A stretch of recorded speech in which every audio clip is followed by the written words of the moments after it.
Hey travelers, before you find yourself lounging by the pool, at the beach, or in an exciting new destination with your work in hand, you need a plan for how to get there. Becoming a digital nomad can be done in different ways, but it's important to know yourself, your skills, what you want, and most importantly, the rules.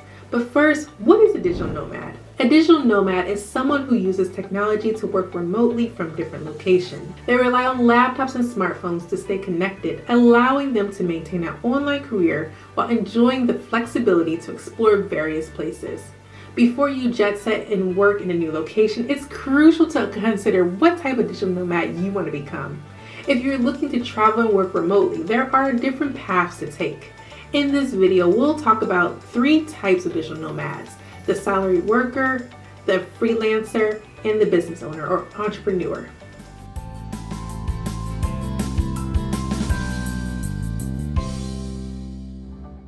The salaried remote worker. If you already have a job, working remotely may be possible. However, before you book your flight and start working by the beach, you have to make sure that you're legally allowed to work remotely in the country or jurisdiction you're interested in.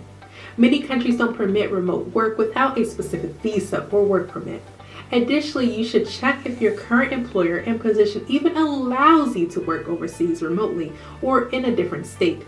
Working without their approval or in violation of local laws could lead to job loss or tax penalties. It's best to have a detailed and well-researched proposal when talking to your employer about working remotely abroad or working in another region. Consider highlighting the potential benefits like cost savings on office space, and be prepared to discuss logistics, including time zones, internet connectivity, and communication with your team.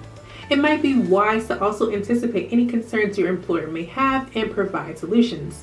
For example, you might offer to have regular check-ins or adjust your work schedule to align with the company's needs. It's important to remember to be flexible. If a long-term remote arrangement isn't possible, you might be able to negotiate for short-term options such as working remotely for part of the year or hybrid work schedule during the week.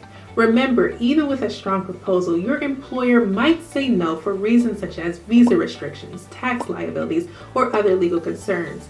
If your employer does say no, you can either let go of your digital nomad dreams, or you can find another job with a company that has a flexible remote work policies, including letting their employees work abroad or in other areas within your home country. The second type of digital nomad is a freelancer. As a freelancer, you can turn your skills into services and earn money online.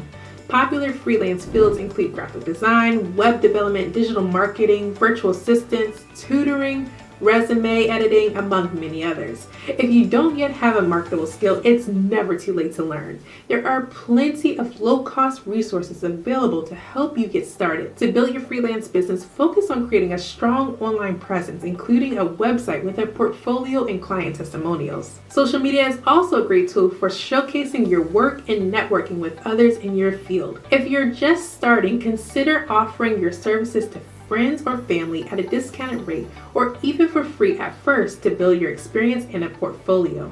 When finding clients, it helps to be proactive. Consider reaching out to businesses, creators, and influencers who may need your services.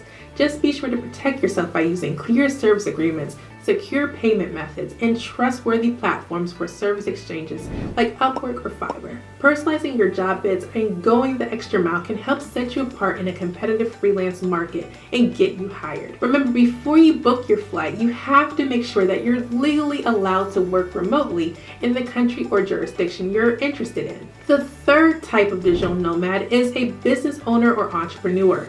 These digital nomads who work remotely typically deal with more complexity than freelancers or salaried employees because they have employees, contractors, and business systems to manage.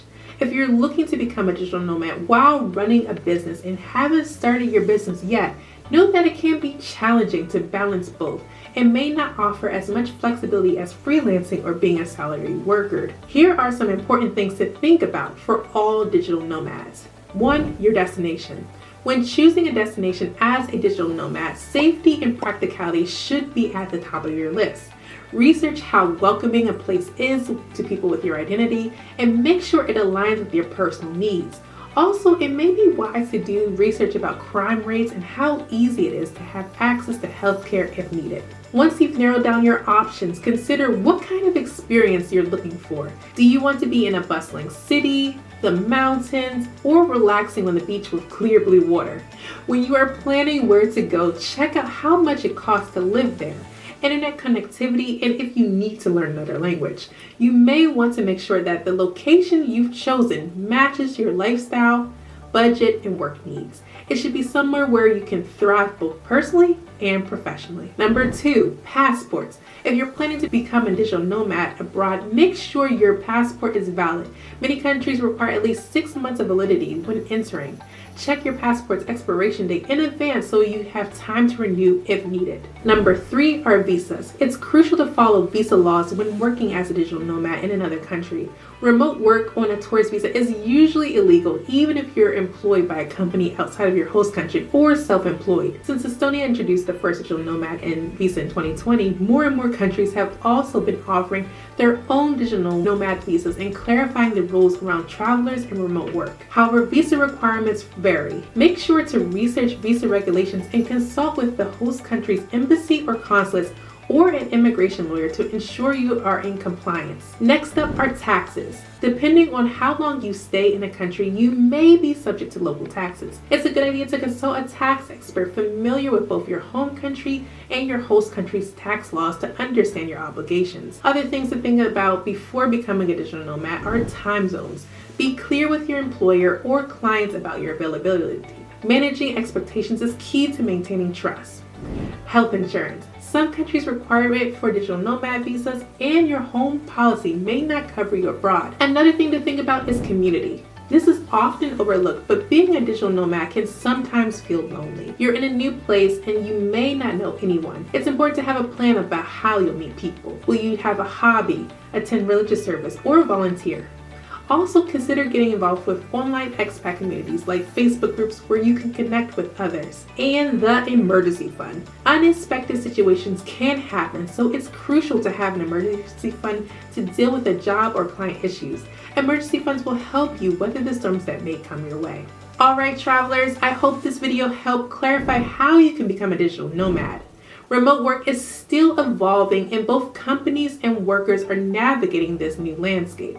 Keep these tips in mind as you plan your digital nomad journey. If you found this video helpful, be sure to subscribe and share with 2 or 3 of your friends who are thinking about becoming a digital nomad. In the comment section below, let me know future video ideas that you want to see right here on Hamish Traveler. And travelers, as always, it's been a pleasure. Until next time, let's travel with our dreams together. See you later. Bye-bye.